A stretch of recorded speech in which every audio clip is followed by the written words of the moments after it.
किसान भाइयों मेरा नमस्कार। किसान साथियों, आज देश में कई खेल चल रहे हैं। एक राजनीतिक खेल हो रहा है, एक आर्थिक खेल हो रहा है, एक सामाजिक खेल चल रहा है।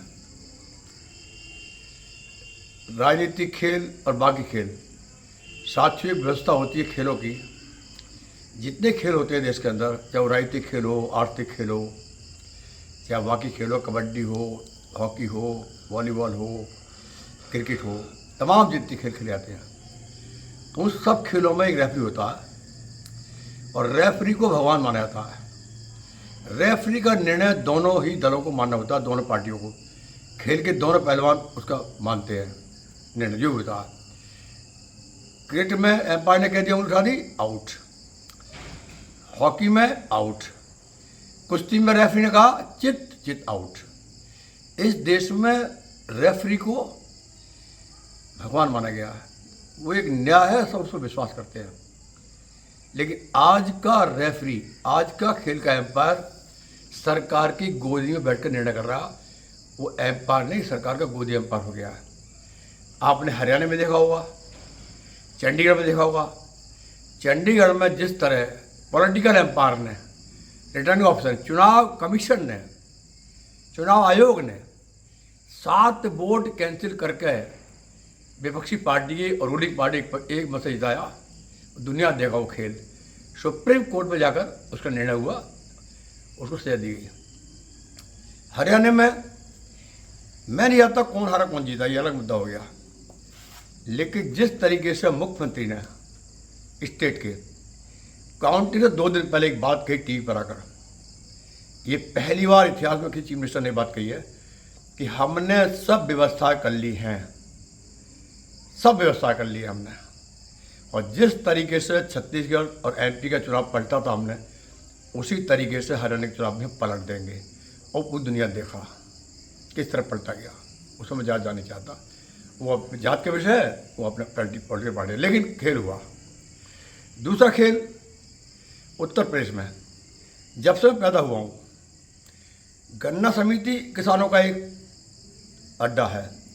गन्ना समिति किसानों के लिए है और ये बोर्ड जो किसानों की बनती हैं, किसानों का रिप्रेजेंटेटिव होता है, वहाँ बोर्ड बनती है। गांव में मेंबर होते हैं, मेंबर जितने होते हैं वो एक डेलीगेट चुनते हैं। पहले गांव में 1 चुना जाता था, इस सरकार ने 2 डेलीगेट कर दिए, अब 2 चुने जाते हैं। डेलीगेट डायरेक्टर चुनते हैं और डायरेक्टर चेयरमैन चुनता है।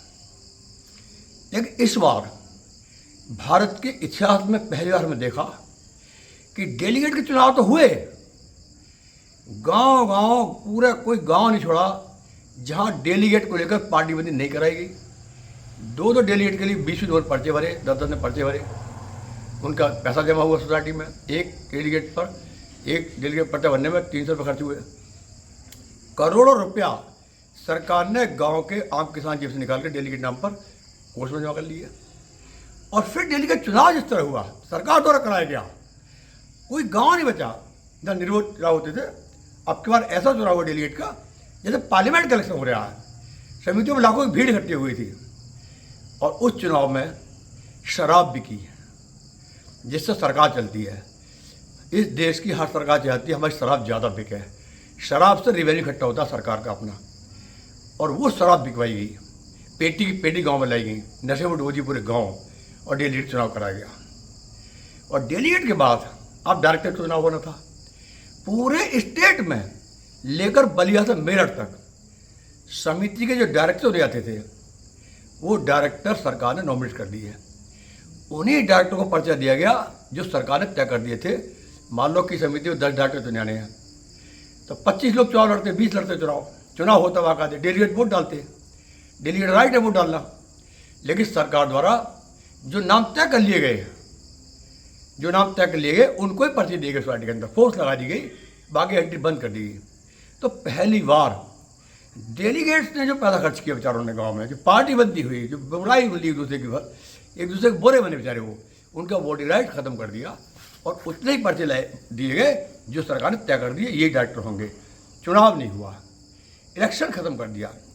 ना वो सिलेक्शन कह सकते हो साहब, ना इलेक्शन, वो सरकार द्वारा थोपे गए लोग हो गए, सरकार ने बना दिए गए वो अपने, वो चुनती है।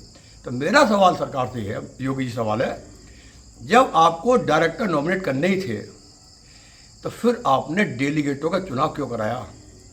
क्यों पैसा बर्बाद कराया गाँव का? क्यों शराब बिकवाई? क्यों पार्टीबंदी कराई? क्यों बैमनेस पैदा किया? और इतना बड़ा खेल किया डेलीगेट साथ। उधर डेलीगेट चुनाव लड़ रहे थे और उधर सरकार किसानों की धानों की फसल खेतों में खड़ी थी, धान बेचे पड़े हुए खेतों में, कोई सर्वे नहीं हुआ किसी का, कोई नुकसान इतना बड़ा धानों का हुआ, कोई आवाज़ नहीं उठी, गन्ना खेत में जला पड़ा पूरा 50%, कोई सर्वे नहीं हुआ, कोई मुआवजा नहीं मिला। तो पूरे प्रदेश के किसानों को, देश के किसानों को हिंदू मुस्लिम कबड्डी खिला के सरकार ने, हिंदू मुस्लिम कबड्डी खिला रही है सरकार देश के अंदर हमें।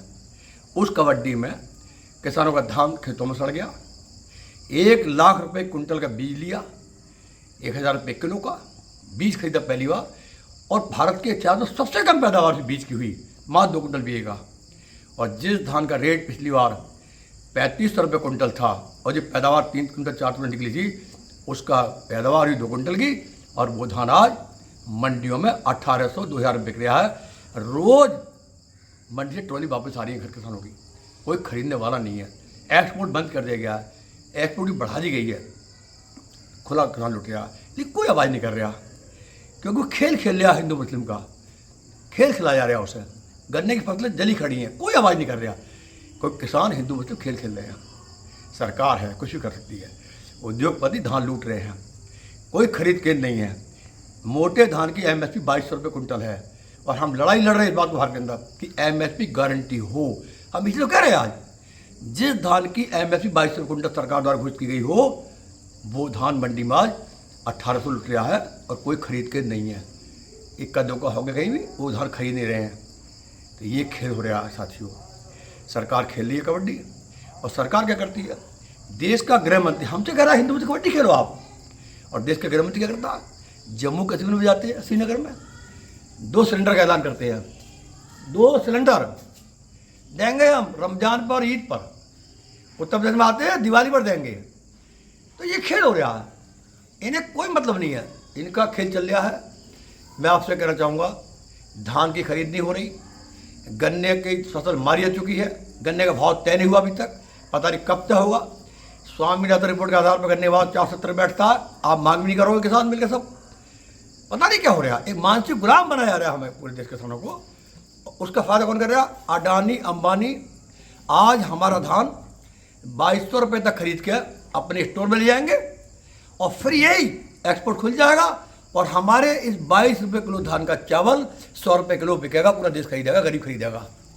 ये खेल हो रहा है, आर्थिक खेल ही हो रहा है हमारे साथ। इसलिए दोस्तों, मैं आज आपसे कह रहा हूँ, समझने की कोशिश करो।